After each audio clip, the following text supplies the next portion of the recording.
त्यांनी जो काय निर्णय घेतलाय त्या निर्णयाच्या बाबतीमध्ये कुठे अडसर आहे आणि काय अडचण आहे हे ते जास्त रीतीने ते स्वतःच चांगल्या रीतीने सांगू शकतील.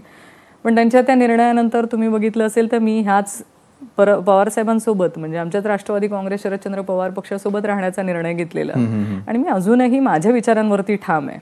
कारण मला विचारांची लढाई आहे. मला अशा पक्षात काम करायची इच्छा नाही ज्या पक्षाला माझ्या वडिलांनी रक्ताचं पाणी करून वाढवलं, ज्या पक्षाला 30 वर्ष माझ्या वडिलांनी दिलेत, पण ते दिल्यानंतर ज्या तऱ्हेचे खोटे आरोप करण्यात आले आणि ज्या खोट्या आरोपांमध्ये माझ्या वडिलांना राजीनामा द्यायला भाग पाडण्यात आलं, हा जो काय प्रकार मी बघितलाय. कारण मी बघितलंय माझ्या वडिलांनी प्रत्येक निवडणुकीमध्ये किंवा प्रत्येक व्यक्तीसाठी घरून पैसे खर्च करून निवडणुका लढल्यात.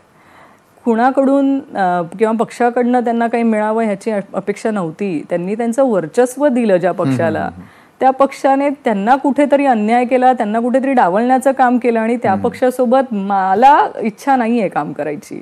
म्हणून त्यावेळेस तो निर्णय घेऊन आम्ही बाहेर पडलो आणि मी आदरणीय पवार साहेबांच्या नेतृत्वामध्ये काम करते. त्यांच्या पक्षाने मला संधी दिली आणि आज मी चांगल्या रीतीने ह्या पक्षामध्ये काम करू शकते.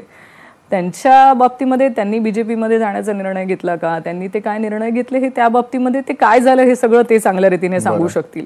पण माझा ठाम निर्णय, माझी ही विचारांची लढाई आहे आणि त्या विचारांच्या लढाईवरती मी ठाम. पण